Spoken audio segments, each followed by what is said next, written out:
Good, thanks, Pastor Eli. It's good to be doing the show with you again.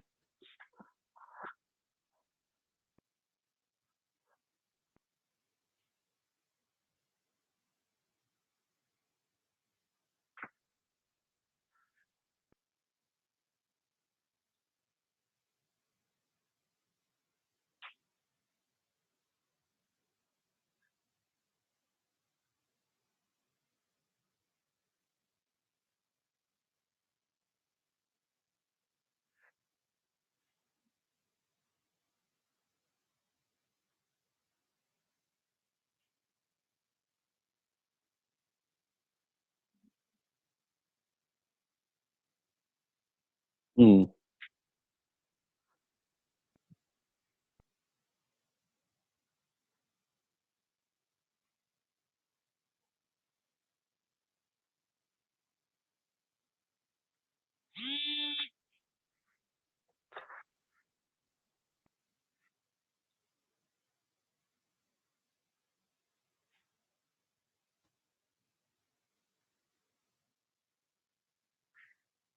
mm.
Mm.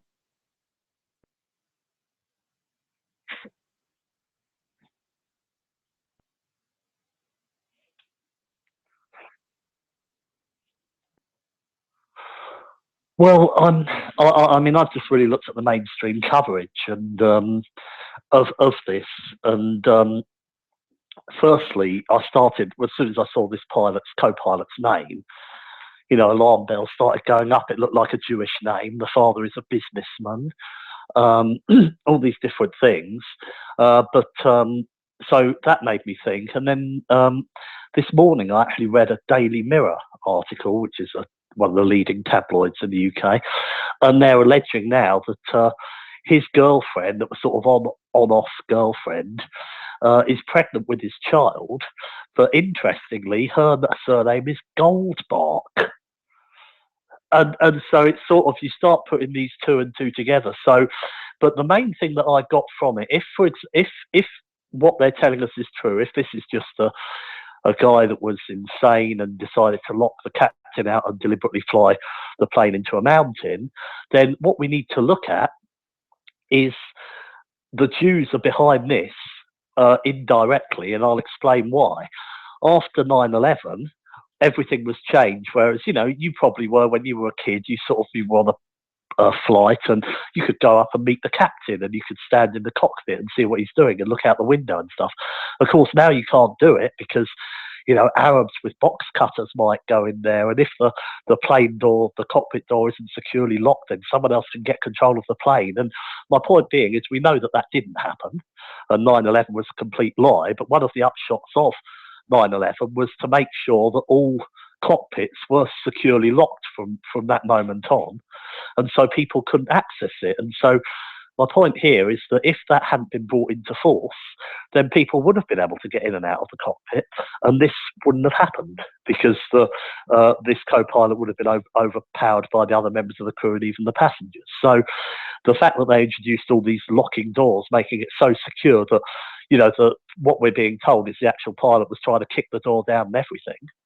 The doors are made so solid on the basis of a lie that a plane was hijacked and deliberately flown into a building. We've had hijackings over the years, and a lot of these old PLO ones in the 70s, where there was a big spate of hijackings, they've since been proven to be people working for Mossad to try and get the West up against the Palestinians and the Arab world and what have you. So they always pretend to be these people. So it's interesting to hear what other people are now saying about this crash, but either way, the mainstream media points to the Jews, and we certainly know that if what we're being told is not correct, then the Rothschild family, as you say, the most powerful family in the world, but you'll never see them on a Forbes 500 list because they own the Forbes 500. They own the magazine and things like that, and their strength has always been in their anonymity. And trying to say, oh, the richest person in the world, that's Bill Gates, or that's the guy who runs Apple, or whatever. And it's an absolute nonsense. Eustace Mullins said in, I think, 1870, the Rothschild family had the control of half the known wealth of the world. And as we've talked before about things like that and the British royal family's involvement in the drug trade, along with the Rothschild-Sassoon connection, these people don't suddenly just give it up. And when you hear of things like nationalisation of the Bank of England was nationalised. Well, this isn't like Russia. This isn't, a load of Jews take a country over and they just take everything for themselves. What happens in these societies, if you renationalise a bank or you nationalise anything, you have to physically, it's almost like a compulsory purchase. If you had a house and they were building a freeway through it, and then you'd have a compulsory purchase order. That's what it's called in this country. I'm not sure what it's called in America. And you basically have to sell because the government has said, right, we want to build this road through your property.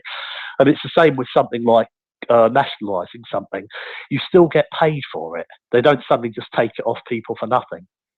And so when people say, oh, the Bank of England, well, that's a national bank. It's been nationalised. Of course, we know the Federal Reserve has got is privately owned, and that's clear to see. But just because it's essentially in control of the British government, they still had to pay these people for it. And by paying these people for it, they should have just printed a load of fake money, like how they set up the Bank of England, but they'll give them what's known as bonds and things like that, which still give them leverage of control. And that's the way that I see people have to really look at the whole background to something before thinking, oh, this has been nationalised or whatever. So really, I think when it comes to this crash and what have you, it's one of those things that we can't trust anything the mainstream media tells us. Occasionally things will come out, and at the outset it looked like, but one of the most important things though to look at is I've looked all over the internet to see about this guy being Jewish. And it's always, oh, he's German and what have you. And, he may well be. Lebitz, Germans, they have names with ITZ. Yeah, they have names with ITZ at the end and stuff. And so do a lot of Jews, you see. But so he may or may not be Jewish. But then you see his girlfriend, Goldbach, Goldbach. You start putting two and two together. Then, of course, the mental problems. And we know that the Jews are a race of insanity. There was that hospital... I forget, in America, and it was basically, and the Hutschnecker article, we'll have to go through that one day, where he wrote an article I put in the Synagogue of Satan Updated. Expanding Uncensored, where he basically goes through all the uh, psychiatric problems that Jews have, and how the whole psychiatric profession was based upon the needs of Jews. And of course, they're the proponents of it, and they're also, yeah, exactly. And all his stuff was Talmudic. But sorry to drift off the point, but if you take us back to, of course, Sigmund Freud, he that youngest daughter, there was something going on there, and then he was sort of coming out with this. Uh, he believed that all men wanted to have sex with their mothers, which is repugnant. But then if you look at the Talmud, then that's sanctioned. Yeah, exactly. So, it's more and more joining the dots. But I'll pass it back to you, Pastor Eli. Anything that you want to bring up that you found out about this crash?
Mm,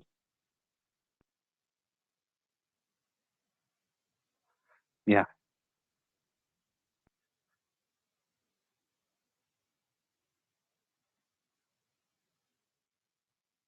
yeah.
Oh, this co-pilot.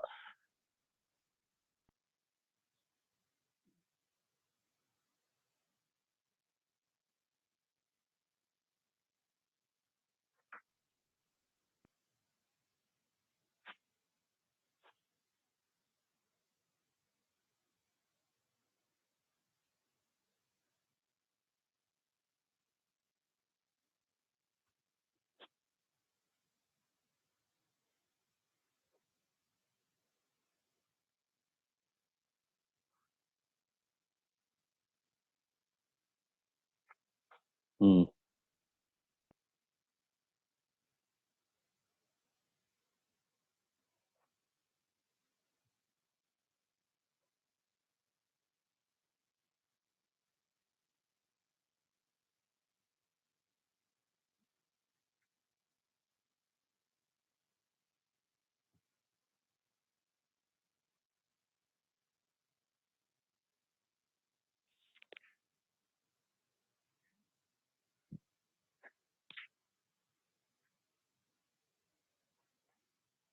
mm.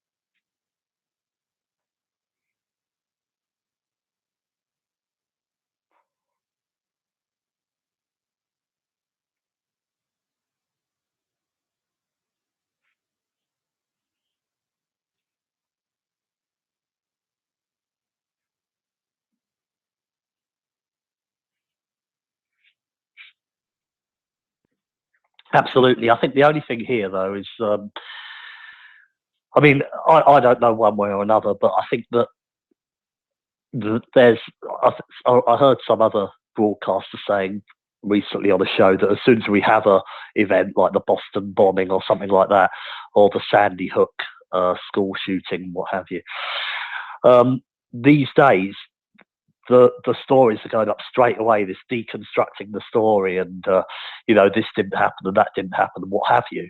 And there's a tendency for some people out there. I've always said that you and I have got 9/11. We're pretty much on the same point with it. We talk about the Jewish connection. We talk about the dancing Israelis. We talk about the 400 students arrested and then deported and all this stuff. And we know that those people basically loaded up. Their job was to load up the buildings, to wire them up, and then they were arrested, and then they were deported to Israel. The other ones were there and so we've got all that. But you've also got another 30 theories out there. You've also got with Kennedy, you've got 100 people have given deathbed confessions that they killed Kennedy. They can't all have done it, and so there's a lot of people. There's a lot of people out there that are attention seekers, and they'll try, and there might even be government people that come out straight away and to bring out different theories in order so that what actually happened is protected. So I don't know one way or another, but the point is with this guy, it's a very elaborate um, deception. You would have thought they'd have said, "Oh, there was some sort of engine failure or something like that," but to actually say that a guy physically locked the pilot out of the cabin and then engineered, I understand it to be an 8-minute descent it took to hit the ground, seems to be quite an elaborate um, uh, description if they are making it up. But then at the same point, we can't believe anything in the mainstream media or what the government tells us. So I think that you're right. We'll just have to wait and see what happens. But uh, people have got to be, the listeners have got to be discerning. Anything that comes out, you have to realise that there's not the official version and then the so-called conspiracy version, which our version is really the official version and the government is conspiracy. What you'll have is you'll have the government version and you'll have about 20, 30 alternatives. Yeah, exactly. You'll have 20, 30 alternative versions and they can't all be right. And this is something that the CIA have basically admitted, that the majority of their budget goes on disinformation. And it's the same way as, we revealed recently that people in Israel, Jews, are being employed to write comments in comment sections on newspapers and what have you, to have a pro-Jewish stance all the time. I don't know why they have to, because the stories already do. But so everything is about manipulation. Same with when I've talked about the reviews on my books. You just look at all the one-star ones, and it's so obvious that they're just trying to take people away from the truth with some silly one-liners saying anti-Semite, all this sort of stuff, to frighten people off, because people would then feel guilty about it. And I said before, this is how you know that at the level of Jewish involvement, it's not just the Rothschild family. They don't sit there writing all that, and I don't believe that it's just the Jews collectively get behind these people, and they get behind. Uh, you never. they only ever pay lip service to any alternative type of thing. They never want to talk about the Jewish control of banking. It's always the international banking, and so these so-called uh, Jewish researchers that claim to be working alongside us, as you identified, Brother Nathaniel, he still follows the Talmud and different things like that. So you can't, these people, and same when people talk about Neutral Carta, also known as Jews against Zionism, they still follow the Talmud. And so that takes precedent with them, and they're just there trying to sort of. Jews like to have people in every camp, as we know, and they're just their people in our camp, if you like, but they're not in yours and my camp, but they're in the so-called conspiracy camp. Um, so yeah, we'll just wait and see. But if you like, we can start off with Protocol 9, and this is one last thing I've just got to tell the listeners.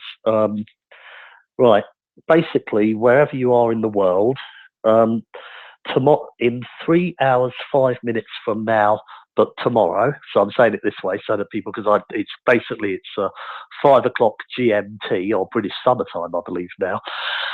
So it's difficult for people to find. So if they look at their watches and 3 hours and 5 minutes from now, tomorrow, I will be on with Diana Spingola for 2 hours, and Paul is going to simulcast it on Eurofolk Radio.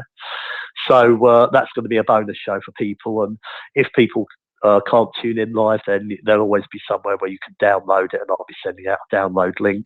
And also, of course, after this show, we've got Pastor Dan, and Paul is actually going to be on with Pastor Dan, which I'm really looking forward to hearing, because I think it's his first show. And I encourage people to stay on after us and listen to them and give Paul a bit of support. And it should be good. But starting off with Protocol 9, number 1, it says, in applying our principles, let attention be paid to the character of the people in whose country you live and act, a general identical application of them, until such time as the people shall have been re-educated to our pattern, cannot have success. But by approaching their application cautiously, you will see that not a decade will pass before the most stubborn character will change, and we shall add a new people to the ranks of those already subdued by us.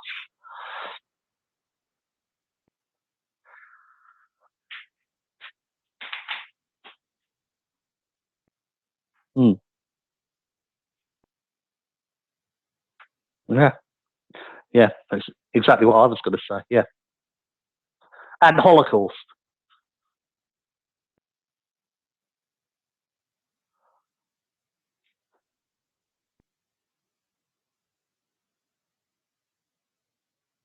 Mm,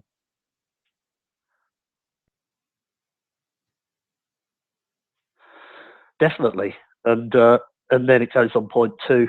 The words of the liberal, which are in effect the words of our Masonic watchword, namely liberty, equality, fraternity, will, when we come into our kingdom, be changed by us into words no longer of a watchword, but only an expression of idealism, namely into the right of liberty, the duty of equality, the ideal of brotherhood. That is how we shall put it. And so we shall catch the bull by the horns. De facto, we have already wiped out every kind of rule except our own, although de jure there still remain a good many of them. Nowadays, if any states raise a protest against us, it is only pro forma at our discretion and by our direction, for their anti-Semitism is indispensable to us for the management of our lesser brethren. I will not end.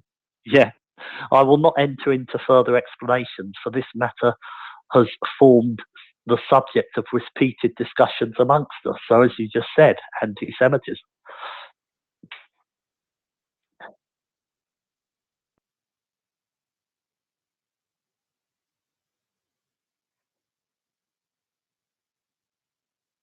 Yeah,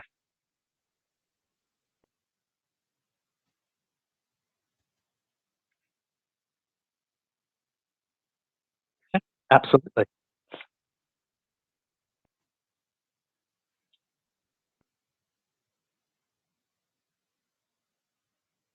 Mm,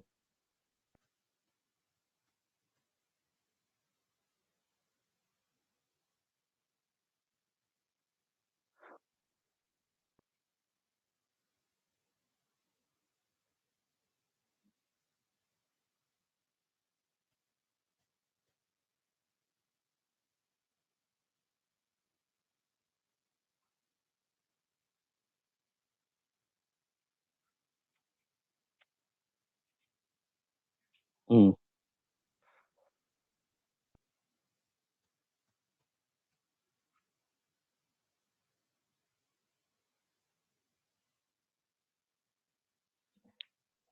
Absolutely. And I think that what you find as well in these, and I made the point in the name of Yahweh, and I need to be careful with this point because some people will say I'm saying everybody, but certainly if you look into Southern Europe and you compare Southern Europe with, uh, um, say, Norway and all these sort of, and I said even here, I'm going to, after I went through Genesis, where we show all the marks of Israel, the different emblems, and there's a great book by W.H. Bennett called Symbols of Celto-Saxon Israel. And it just goes to show all these different symbols that they talk about tribe, each tribe standard or herald or and what have you, and how you see all those crop up in different European countries. And I said, Genesis 49:28, all these are the 12 tribes of Israel, and this is it that their father spake unto them and blessed them, everyone according to his blessing he blessed them. I put comparing Israel's statements in Genesis 49 to present day has found the Israel imagery described in England, Scotland, Wales, Northern Ireland, Belgium, Canada, Denmark, Finland, Germany, Holland, Iceland, Lithuania, Luxembourg, Norway, Sweden, and the United States. Notice the imagery is not found in southern European states such as France, Italy, or Spain. The French Revolution's message of egalitarianism was a code word for race mixing, and Italy have been a mongrelized nation going back to the world domination of Rome when there were Africans in the Roman army. And we talked about, I said, the word Catholic from its Greek roots means universal and is therefore a church designed for all races. This would explain the high esteem it's held in amongst the mongrelized blood of southern Europe.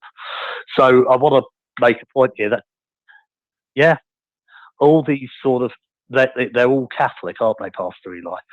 You know, and the point is as well, when you look at sort of someone from Scandinavia, Russia, Germany, what have you, and you look at a white person there, England, although it's turning, as you know, but you can historically look at the French and look at the Spanish and the Italians, and they all have, like it looks like the majority look like they've got an admixture there that goes back historically. And Portugal was a very successful nation, and then you look at the people there, and they're all look like they're mongrelized, but that still doesn't mean everyone from that country. There can be pure white races in all those countries. So that's what I want to get across, that I'm not trying to say everyone from those countries can't be pure white race, because we know that there are a lot of people there that are.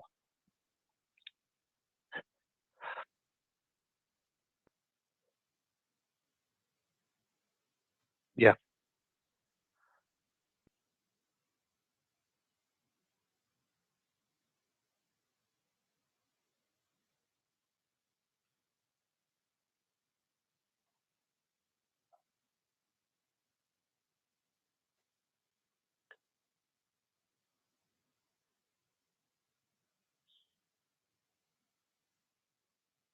Mm.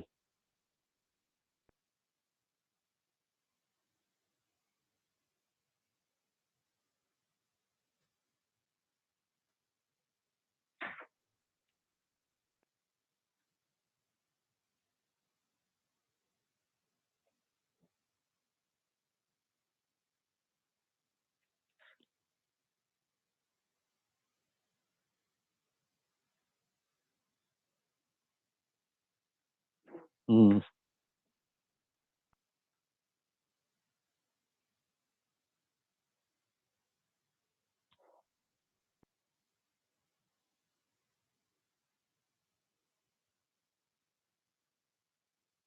Yeah.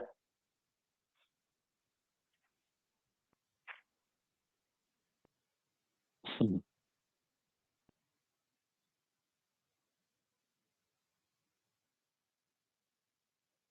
Yeah.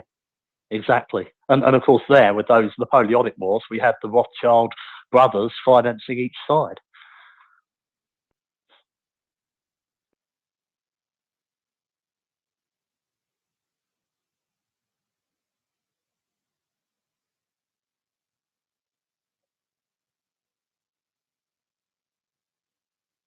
Mm.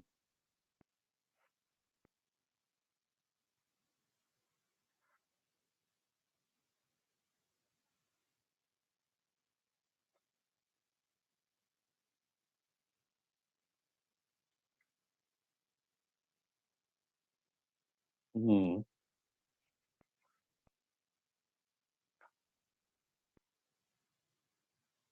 Yeah, ex- exactly.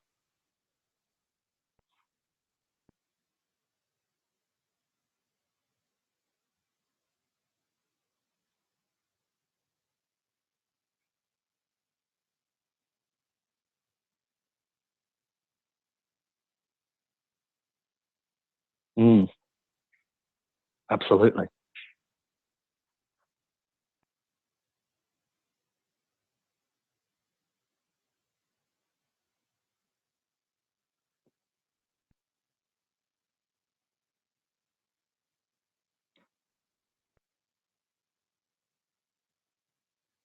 Mm. Yeah, yeah.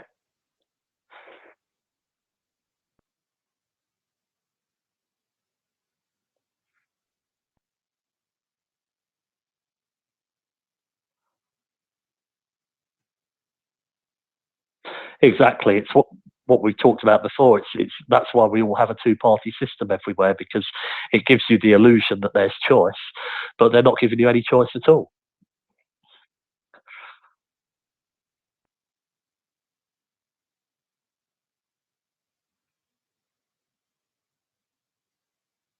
Th- See it, not Theodore Herzl who was behind this. You're talking about, yeah, yeah, yeah. Okay.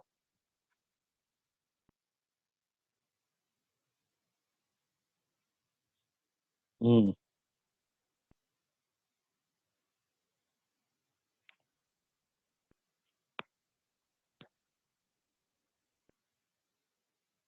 mm,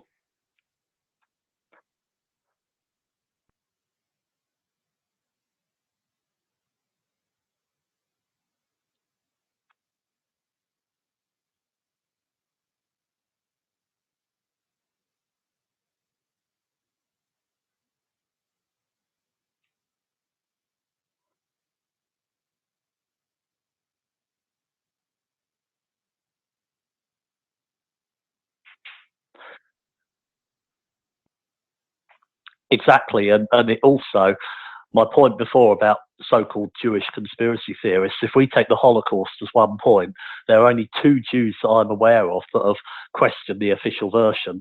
One of them is Bobby Fischer, who actually said there is absolutely not a shred of truth to this Holocaust. And the other one is, of course, the guy David Cole, yeah, who did that video where he actually gets Francis Pieper, who's the curator of Auschwitz, the guy in charge there, to confirm on film that the so-called gas chamber there was put in after the war by the Russians.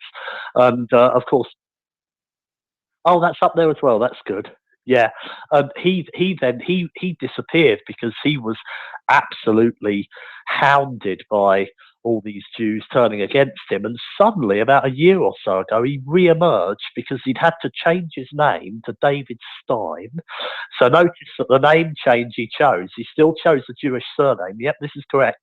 And what had happened was, because, and I think he was doing some job as a sort of, it was something in Hollywood or the media, just for a change, Jews getting involved in that, some sort of agent thing. Now, he was in a relationship with a woman, and that relationship had gone sour, and she had revealed that David Stein was actually David Cole. And he'd since renounced this video. And I don't know how you can renounce something where the guy's actually telling you the truth, you see. So basically, it was probably a good idea for him at the time. He thought, I'll come out and say this, but he didn't realise that the Holocaust. I mean, even say you look at someone like the Norman Finkelstein book, The Holocaust Industry. He'll go on about how the reparations go to, say, Israeli governments, they don't get passed on to the so-called Holocaust survivors, but he never questions the actual figures of the Holocaust or anything like that. And the whole fact is there shouldn't be any Holocaust industry because there wasn't any Holocaust in the first place. So, this is the whole point.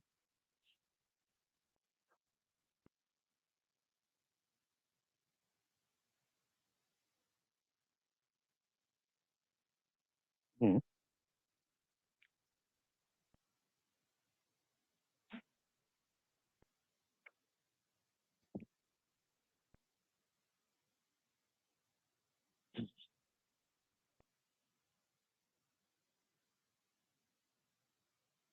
Yeah.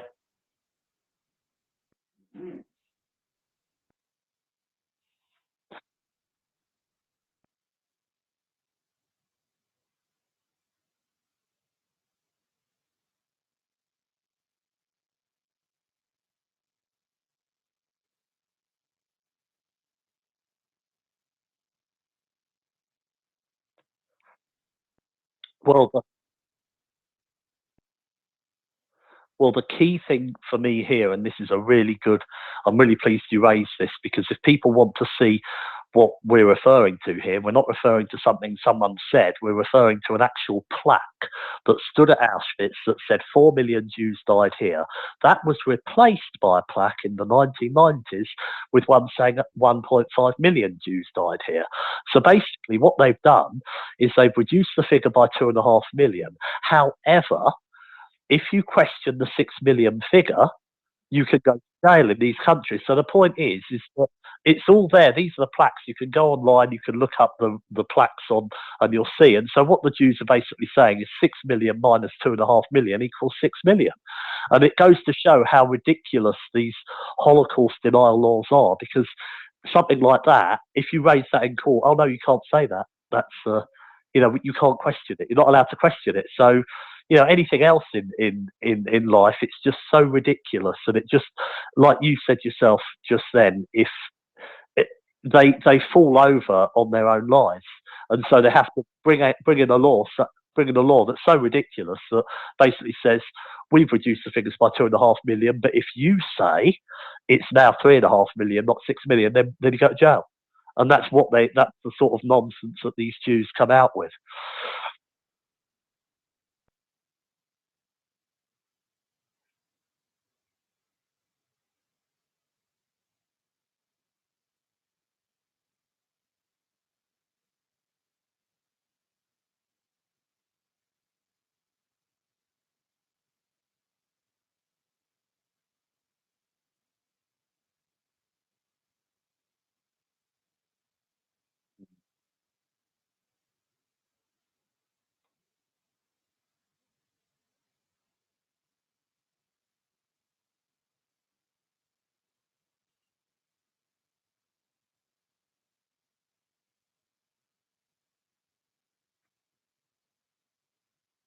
Hmm.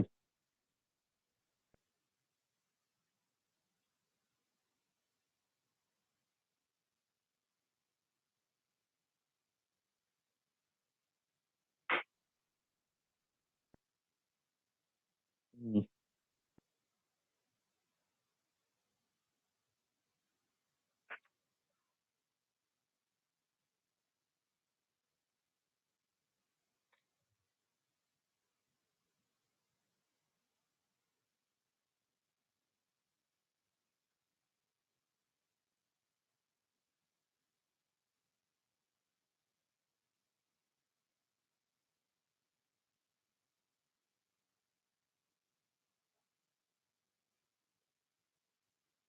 Yeah, exactly.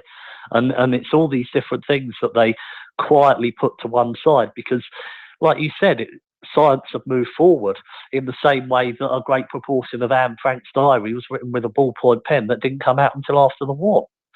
And then that's well known fact. And there was actually a case that was settled out of court between Otto Frank, her father, and this other Jew who was supposed to be the actual author. And he was getting a bit upset. He wasn't getting his cut. Yeah, exactly. So it's just, and then that was all like brushed under the carpet, and they came to some sort of agreement there. Because of course, if it had come out, then they'd have realised the whole thing was complete forgery, and at that point, the Jews, well, not a forgery, it was just completely, the whole thing was completely made up.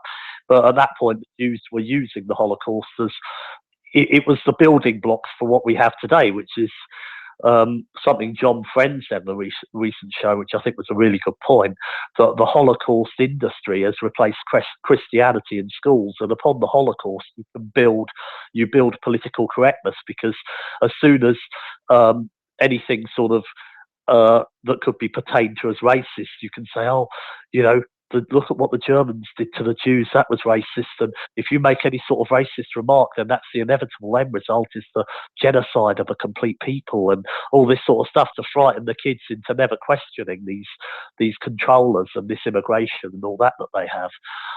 So yeah, that was just the upshot of it, is replacing Christianity with Holocaust, and getting, you know, having Holocaust Memorial Day and having these old Jews wheeled in and out of these schools, as I saw on the BBC, some old Jewess in there telling all her lies about all these things that didn't happen to her. And it goes, for this is where I always come from. This is how you know all Jews are involved, because you never find Jews that come out, apart from the two I mentioned, and say the Holocaust is just a load of nonsense. And the point is that if anyone knows about the Holocaust, it's going to be the Jews, and they're going to know full well when a plaque was changed at Auschwitz. Yet you don't see any Jews saying, hang on, why have we got these laws in 14 European countries saying that we can lock people up for questioning a 6 million figure, when we downgraded it by 2.5 million ourselves? Why doesn't the Jewish media bring that up? Why doesn't the Jewish media bring that up? Exactly. And so why don't the Jews on the streets bring that up? They don't, because Jews stick together because of their DNA that comes through Cain from Satan, and that is why the Jews stick together on all these issues. And then you'll get a few trying to make out, just so that they've got their options open for the future in case they get found out again, like they've been found out throughout Europe. Exactly. Yeah, exactly. And yeah, exactly. And for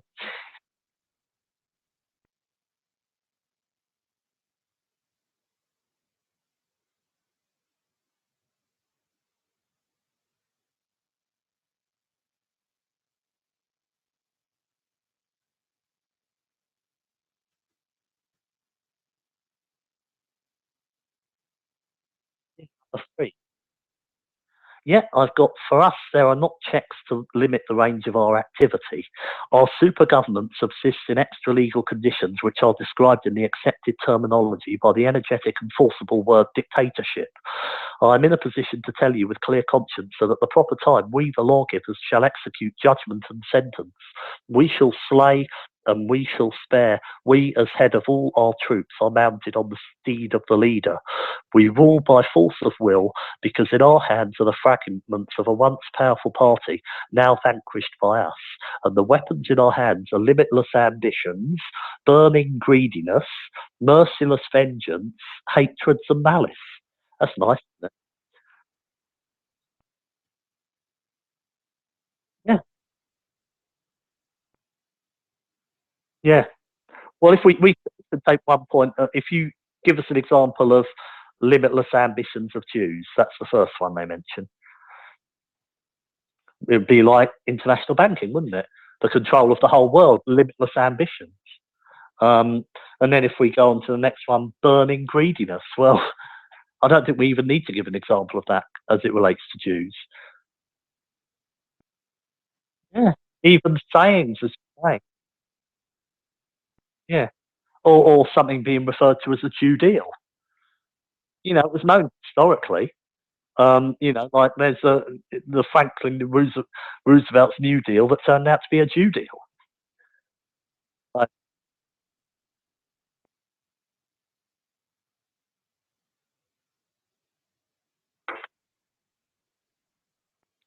absolutely. And then we've got merciless vengeance. You look at the way that they treat people who try and tell the truth. You look at John Friend recently. I don't know if you're familiar with. He went to launch another um, drive on his. He had his PayPal taken off him. Then he found some other site for donations, and he went onto it the following day, and all his account had disappeared. He had an email, "Oh, we've done this to you again, and we're going to keep doing this, and then we're going to come and get you personally." All these Jews, just absolutely revolting. There's a guy coming out and giving an alternative version to what they say. You know, he's not on mainstream, but he's got a few people that look on his website. But even that, they can't have anyone, any dissension to their to the propaganda that they're spreading. That is why you and I exactly because it's the age old thing of the child crying out before he's hit. You know, it's that sort of attitude they've always got. They always pretend to be the ones. If you're the one doing the persecuting, and then you claim that you're the persecuted, then it's easier to get away with the persecuting. You know, this is the way that it's done. And then hatreds and malice. I mean, this is what people have got to take this here. These are the people that say that they're God's chosen people of the Bible. And you've got to see what Yahweh God tells us to be. And do you think Yahweh God approves of the statement, we have limitless ambitions, burning greediness, merciless vengeance, hatreds, and malice? Does that fit in with any of the laws in Scripture, Pastor Eli? Exactly. And so again, you see from their own words what, you know, if it's a bit like a child who's got all these blocks and you put the round one in the round hole and the square one in the square hole and what have you. And you just have to take a document like this and say, well, what do I put this in? It doesn't fit in the Bible, but as you said, it fits in the Talmud. So we have it there. Do you want me to go on to 4 or do you have any more? I've got, it is from us that the all-engulfing terror proceeds. We have in our service persons of all opinions, of all doctrines, restaurating monarchists, demagogues, socialists, communists, and utopian dreamers of every kind. We have harnessed them all to the task. Each one of them, on his own account, is boring away at the last remnants of authority, is striving to overthrow all established form of order. By these acts, all states are in torture. They exhort to tranquility, are ready to sacrifice everything for peace. But we will not give them peace until they openly acknowledge our international super government and with submissiveness.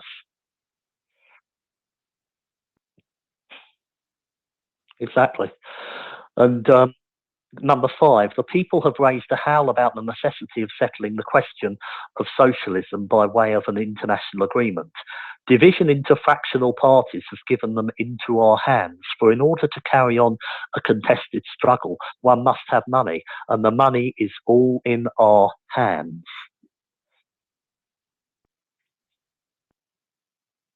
I mean, it's not even worth us commenting on these ones because they're just giving us, you know, I mean, and I've said this before on these protocol shows. We were talking. I made that comment earlier in the show about the Rothschild having half the known wealth of the world in their hands in 1870, according to Eustace Mullins. Well, here we have it. They've just said it there. You know, and this came out in 1897, or was put together in 1897. Number 6, we might have reason to apprehend a union between the clear-sighted force of the Goy kings on their thrones and the blind force of the Goy mobs, but we have taken all the needful measure against any such possibility.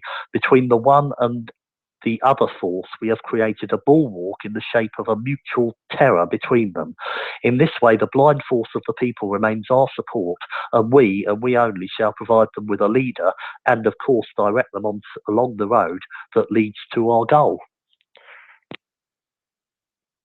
Control. Is this?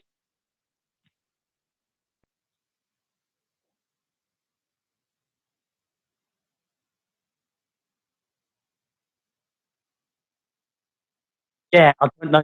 Yeah, it could have been him or Paul Warburg. It's basically it was yeah, it's let me see if I can grab it. Basically, he said, yeah, it was the Congress. We will either have I think I've got it here. We will either have it by you know, by force, or you'll give it to us. Um, so yeah, so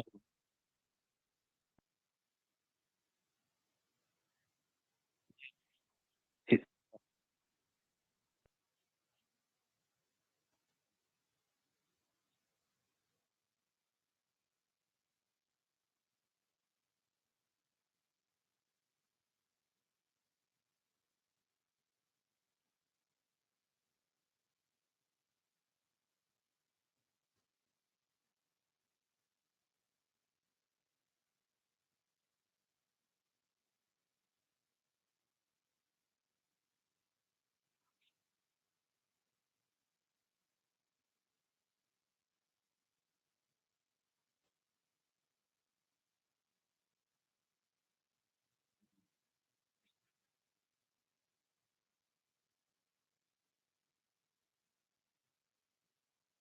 exactly. Yeah, the Jew deal that we just talked about, and yeah, this was James Paul Warburg appearing before the Senate on 7th of February 1950, arrogantly states, "We shall have world government whether or not we like it. The only question is whether world government will be achieved by conquest or consent."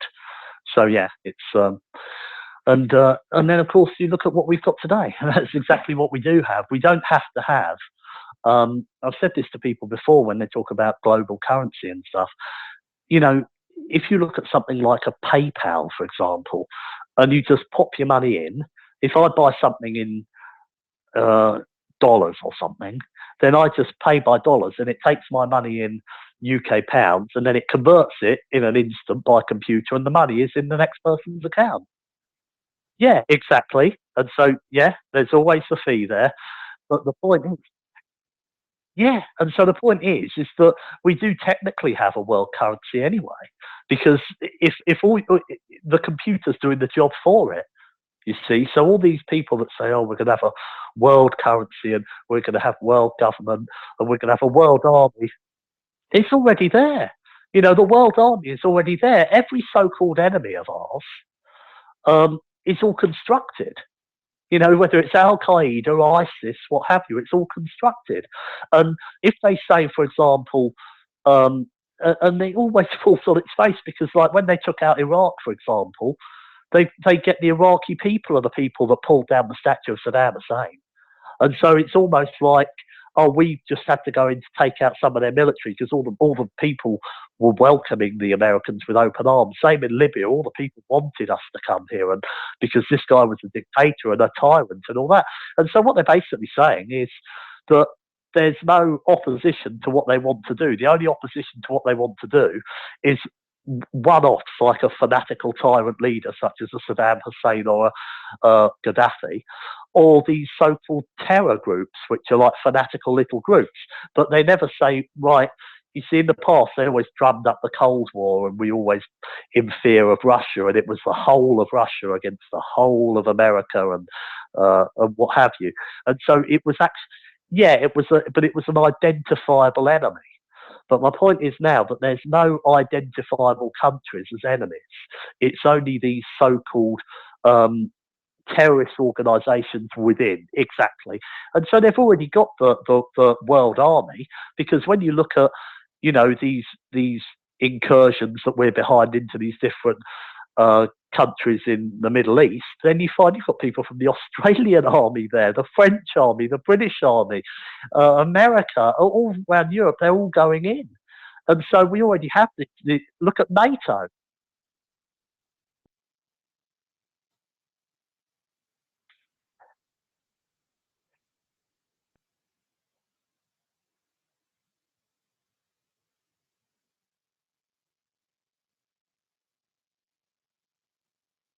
Well, exactly, no closer at all.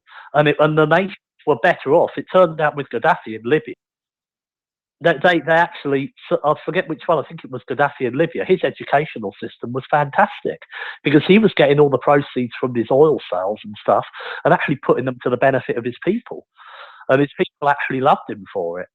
And and so, you know, you just get told, it's like we said at the start of this show, you can't trust what you're told in the mainstream media, because all the mainstream media are carrying out is this protocol that we're reading through.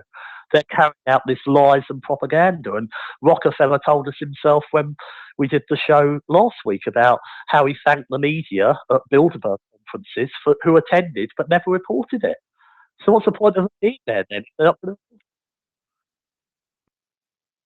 Yeah, exactly. So people care from day one. Yeah, exactly. It's I'll crack on with. We might get through this. I've got a five. It says the people have raised a howl about the necessity of settling the question of socialism by way of an international agreement. Division into fractional parties has given them into our hands. For in order to carry on a contested struggle, oh, we must one must have money, and the money is all in. So, sorry, I think we've been through number six. We might have reason to apprehend a union. Um, Yeah, sorry. Uh, Union between the clear-sided force of the Goy kings on their throne and the blind force of the Goy mobs. But we we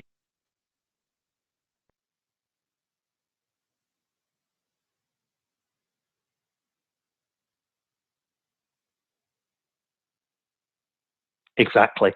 Yeah, it goes on, but we have taken all the needful measure against such possibility between the one and other force. I think I've been through this point. I remember saying the bulwark. Sorry about this, listeners. I just went off on a tangent with other things. So, number 7, in order that the hand of the blind mob may not free itself from our guiding hand, we must every now and then enter into close communion with it, if not actually in person, at any rate through some of the most trusty of our brethren.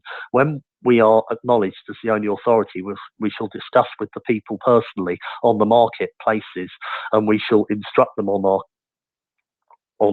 on questings of the political in such wise as may turn them in the direction that suits us. So again,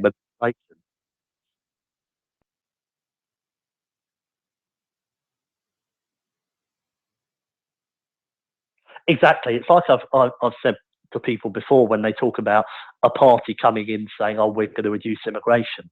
You never hear a party that's going to reverse it. You never hear a party that says, "Well, actually, these people that are here, they need to be repatriated to their own country." Oh no, they can't be. You see, because they were born here. That makes them American, or it makes them.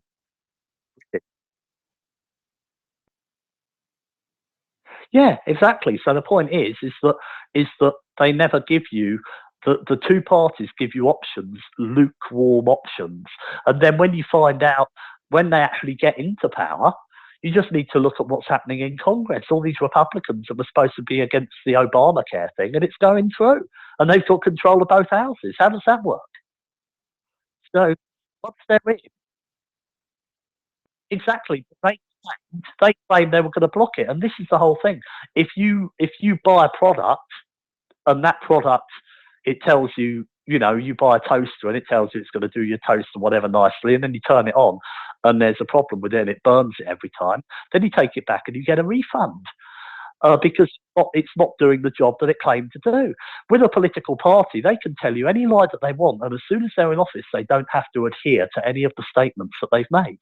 And so that's that you just can't trust them. And so unless there was a law that made them having to carry out what they said that they were going to do, and it's amazing that there isn't. So these people can just lie with impunity to get into power, and then when they're in power, they can do whatever they like.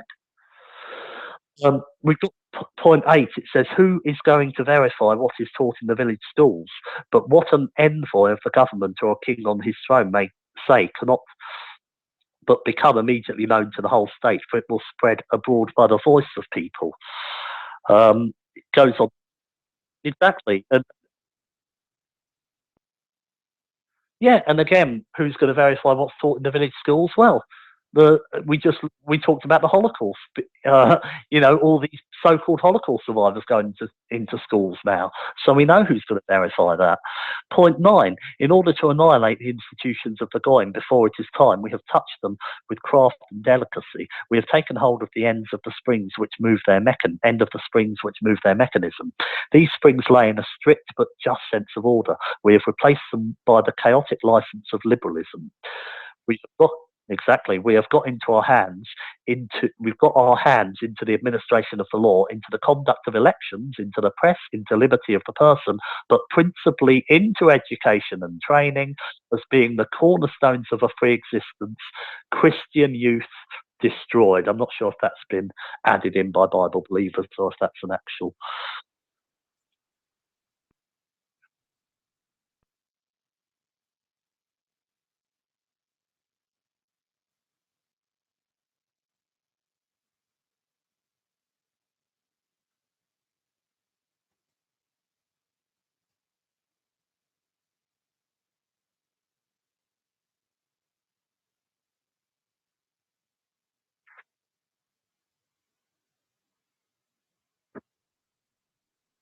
Yeah, Jews are all liberals. I mean, there was the thing that got sent round on Eurofolk this week, that Kevin Alfred Strom piece, and he basically he made some points. It was a 20, 30-minute broadcast, and he made a point that Jews, they the reason that we have all this immigration is that they, well, I mean, we've talked about it, and they want to race mix us out of existence. But one of their points is that if it's only the indigenous population, like the white race in, say, England, and then the Jews as well, then they're so easily identifiable, not simply by their appearance, but by their actions and the sort of things that they get up to. And so by bringing lots of other races,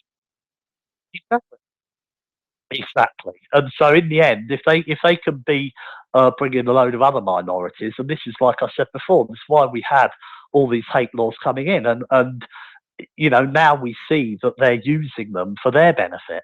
In the past, it was always to protect blacks and to protect Asians and to protect homosexuals and all that. And suddenly, the last sort of year or two, yeah, absolutely. Yeah. Yeah, and then you suddenly find these hate laws being used for the benefit of Jews. Oh, this is anti-Semitic. Oh, people have found out that the Jews control the money supply. Oh, that's anti-Semitic. People have found out that the Jews run the media. That's anti-Semitic. And so all these different things, that's why the laws were put in force, so that as people started to wake up, they could use the legal system of the various countries to shut people up. Um, we go on to exactly. Point 10, we have fooled, bemused, and corrupted the youth of the Goyim by rearing them in principles and theories which are known to us to be false, although it is that they have been inculcated. So they know that they're lying to us, and they know that they're teaching us lies. Um, yeah, no, it's indoctrination, and uh,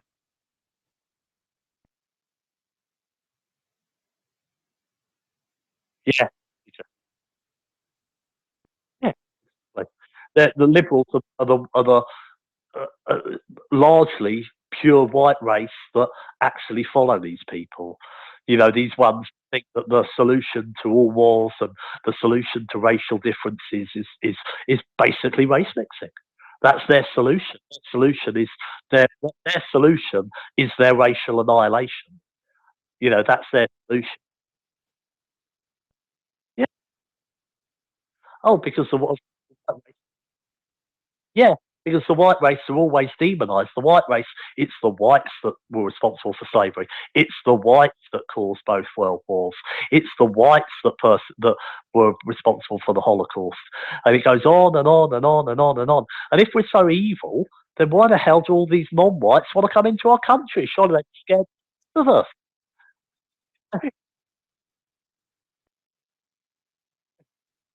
No, exactly. It's all one-way traffic. And so if we're that much of a threat and that much of a horrible people, why are they so keen to come here?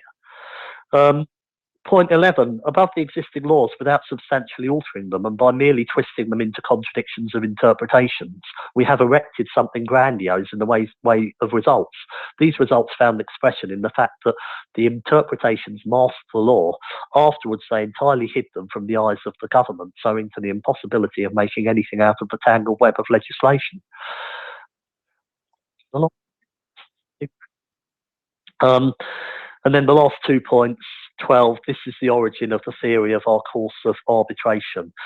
13, you may say that the Goyim will rise upon us arms in hand if they guess what is going on before the time comes. But in the West, we have against this a manoeuvre of such appalling terror that the very stoutest hearts quail. The undergrounds, metropolitans, those subterranean corridors, which before the time comes will be driven under all the capitals, and from whence those capitals will be blown into the air with all their organisations and archives.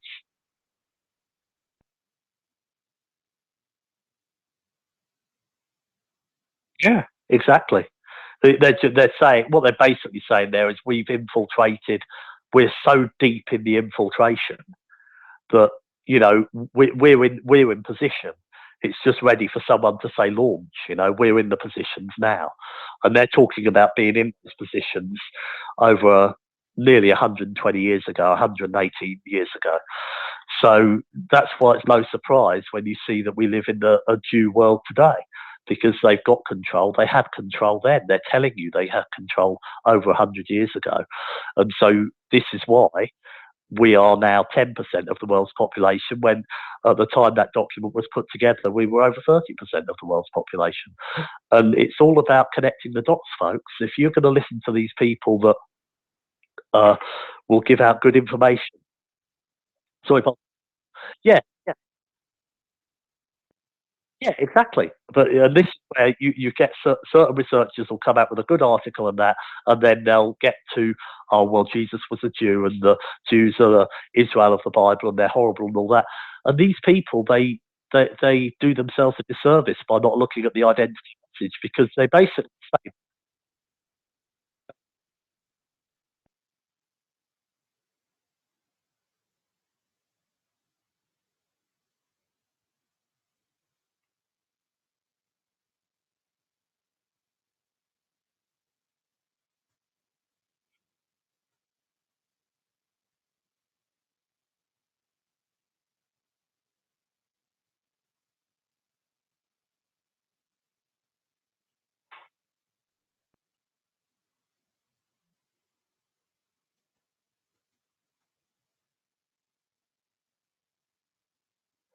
exactly. And it's like about when we talked before, sort of, I was talking to Paul yesterday about this, and I just mentioned that, when I was younger and I was at school and that, and it never even crossed my mind that I would, have a relationship with a non-white someone. It wasn't something that, well, would I fancy that, or I don't know, or stuff like that, because it wasn't even an option in my own mind. It was just, and this the example of the law being written into your heart. So I had no particular. I was probably, I didn't really have any faith or anything like that, but it was just in my heart, and that's why they've had to communise the education system and be teaching diversity in the first grade, because they've got to get them from a young. Yeah, they've got to get it out. These pure white race children, they've got to get this out of their hearts at their earliest opportunity. That's why we have it. That's why we have television. That's why we have all these things, because it's to assault children. Young,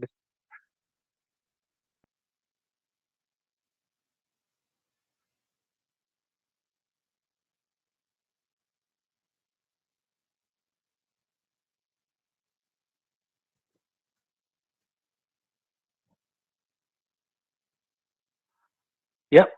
And so she confirmed it was Jewish genocide of the white race. And yeah, I was going to say, I'm unsure because we've got this closing music. I don't know how long that we've got. I think we've got another couple of minutes. I just want to make sure we don't run into pass. But you just call it when you need to, Pastor Eli. Yeah, I mean it's all there for you folks, and it's amazing these protocol shows, because I don't look at the protocol before I do the show. I read it through and I let the things come up, and it's amazing how much that we talk about, and it just keeps coming up in front of our very eyes. So how anyone can claim that this document is not authentic is it's lunacy, because the fact is that whilst they said that they had all these tools in their hands at the point that the document actually came out in about 1920, when it came out to the public in English, I believe, um, and it, the a lot of what they've actually done has happened since that time. As I say, at that point we still had these largely 30% white population of the world. That's happened since then, so it's all part of their plan. And so it's there for you folks. It can't be. We know it's not a forgery, and by what? Yeah, exactly. Just or just yeah, or just walk down the street of a major city in America or England or what have you, and look at the different races that are around, and decide if you have been assaulted as a race. Right. Exactly. Yeah.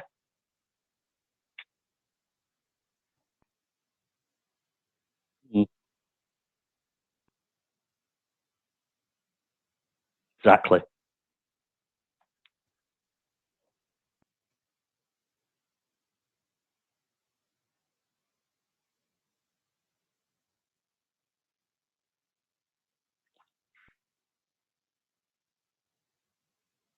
Thank you, Pastor Eli.